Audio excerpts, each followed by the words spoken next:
Hai semua, salam sejahtera Malaysia. Selamat datang ke channel VLS Lifestyle. Kembali lagi dengan satu isu yang panas. Satu, kenyataan dari Perdana Menteri Datuk Seri Anwar Ibrahim yang pasti mengejutkan ramai, mengejutkan seluruh pemimpin politik di Malaysia. Dan ini sudah pasti berkaitan dengan status Datuk Seri Anwar Ibrahim sebagai Perdana Menteri melalui satu artikel dari Sinar Harian. Kalau nak jatuhkan kerana saya lawan rasuah, silakan, kata Perdana Menteri.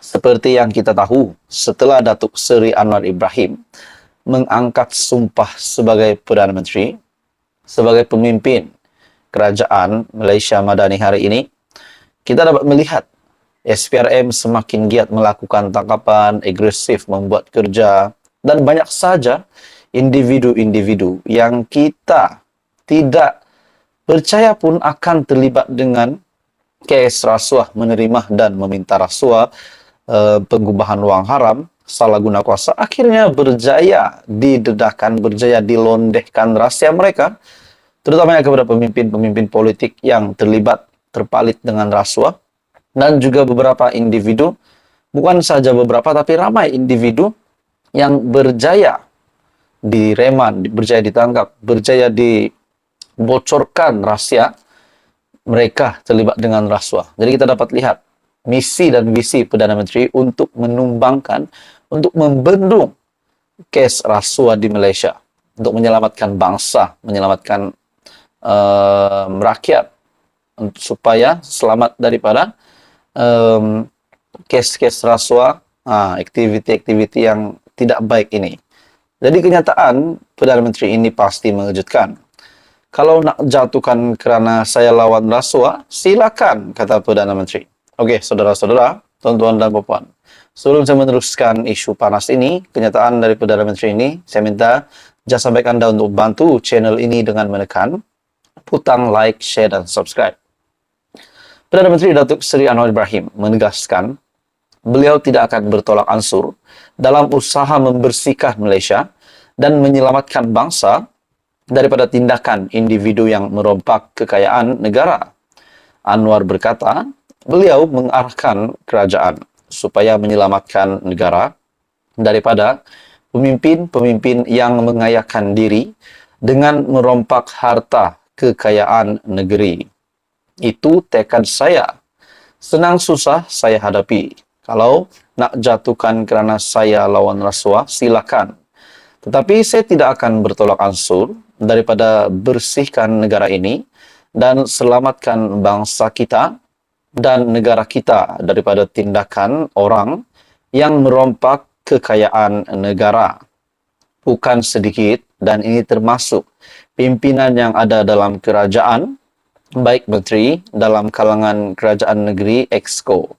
Kena ingat, saya arah SPRM, Suruhanjaya Pencegahan Rasuah Malaysia. Apa? Ambil tindakan kepada siapa sahaja yang melakukan rasuah. Terutama setelah kita bagi amaran. Dia buat juga lagi, katanya, ketika berucap melancarkan program Semarak Tambun Cinta Al-Quran dan menghadiri majlis berbuka puasa di Masjid Al-Ittihadiyah di Ipoh pada Isnin. Anwar berkata, beliau tidak terlibat dalam kes mahkamah melibatkan bekas Menteri Besar Perlis Datuk Seri Azlan Man. Apabila kita ambil tindakan melawan rasuah, kita zalim. Bukan saya ambil tindakan, saudara. Ini yang paling akhir, mantan Besar Perlis, mantan Menteri Besar Perlis, saya bukan siasat. Bukan saya buat laporan ke SPRM atau polis, katanya. Azlan mengaku tidak bersalah di Mahkamah Session di Kangar, Perlis pada Isnin terhadap 5 pertuduhan berkaitan tuntutan palsu bagi kemudahan cuti seberang laut berjumlah lebih 1,18 ringgit Malaysia juta antara 2013 dan 2017. Sementara itu, Anwar memberi contoh bahawa LHDN juga perlu mengutip cukai termasuk daripada individu yang kaya dalam usaha menyelamatkan negara daripada kehilangan hasil. Jadi kenyataan Perdana Menteri ini membuat Anda juga menyatakan kenyataan berkaitan dengan Menteri kes Mahkamah melibatkan bekas Menteri Besar Polis, yaitu Datuk Seri Azlan Man. Dan pengakuan Perdana Menteri ini, kalau nak jatuhkan saya kerana saya lawan rasuah, silakan, kata PM. Hai semua, selamat datang ke channel Fels Lifestyle. Saudara-saudara, tuan-tuan, dan puan-puan semua. Satu dapatan yang amat mengejutkan hari ini, satu entry dari Twitter yang saya rasa ini satu bagi saya perkara yang tidak relevan untuk disiarkan. Di mana satu dapatan saya dari Twitter hari ini melalui satu entry terbaru arwah Jemin terkini Kerajaan Madani pimpinan Perdana Menteri ke-10 bakal tumbang pada Julai 2023 tanda soal. Dan dalam satu gambar ada caption gambar seperti yang saya akan tunjukkan di dalam video ini. 15 ahli Parlimen Barisan Nasional sedia hilang kerusi sumber dalaman. Dan apa yang saya paling tidak suka, tuan-tuan dan puan-puan, gambar ini adalah satu gambar yang hanya dibuat-buat. Apa yang kita biasa panggil diciplakkan. Mungkin begitulah. Ini adalah berita palsu sebab di dalam gambar ini kita tahu lambang di atas ini adalah sinar hairan, bukan sinar harian. Jadi ini sudah pasti akan mencetuskan banyak persoalan dan membawa kepada perkara yang negatif. Lebih-lebih lagi kepada para pembaca yang terus mempercayai apa yang dinyatakan di Twitter.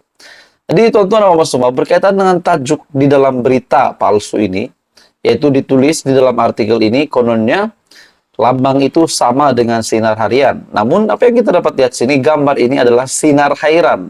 Jadi tidak pasti dari mana sumber dan kenapa dibuat berita palsu ini.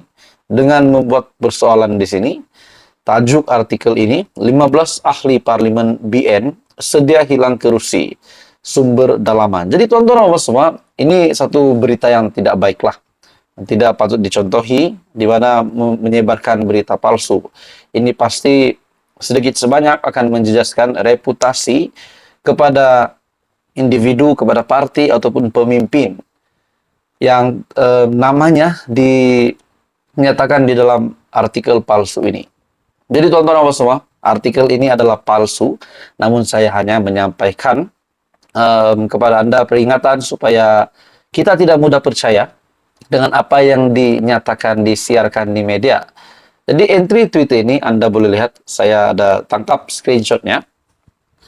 Melalui entry terkini arwah Jemin, terkini Kerajaan Madani pimpinan PMX ataupun PM10 bakal tumbang pada Julai 2023. Bagi saya ini mungkin hanya untuk mencetuskan kontroversi, yang hanya akan mencetuskan mungkin memburukkan nama ataupun reputasi kerajaan hari ini, pimpinan Datuk Seri Anwar Ibrahim.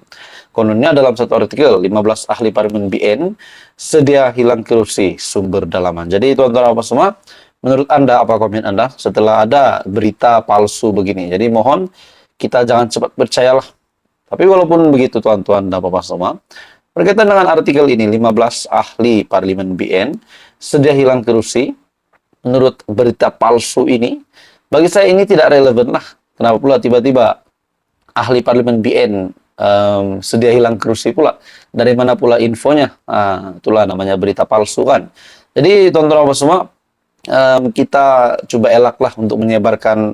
Kalau kita sudah membaca ini, jangan kita terus percaya. Kita melihat sumber berita penuh ini dari mana. Adakah ini benar-benar dari artikel yang rasmi ataupun kita boleh lihat di Google adakah berita ini ada. Jadi ini adalah berita palsu, sudah pasti terang-terang palsu. Tajuknya saja pun sinar hairan. Jadi mohon kita jangan share benda inilah kalau kita belum yakin. Jadi saudara-saudara, tuan-tuan dan semua, menurut Anda apa yang Anda boleh dapat hari ini? Apa dapatan Anda? Teruskan bersama di dalam channel ini untuk info lebih padu, lebih hangat. Jangan lupa tekan butang like, share, dan subscribe. Dan saya secara pribadi, saya tidak setuju berita palsu ini. Walaupun tajuknya ini kita boleh lihat tajuk yang panas yang dibuat-buat, yaitu 15 ahli parlemen BN sedia hilang kursi. Saya tidak setuju sebab pertama ini adalah berita palsu. Kedua, tidak mungkinlah tiba-tiba saja 15 MP BN hilang kursi. Terus kamu sama di dalam channel ini. Jangan lupa tekan butang like, share, dan subscribe.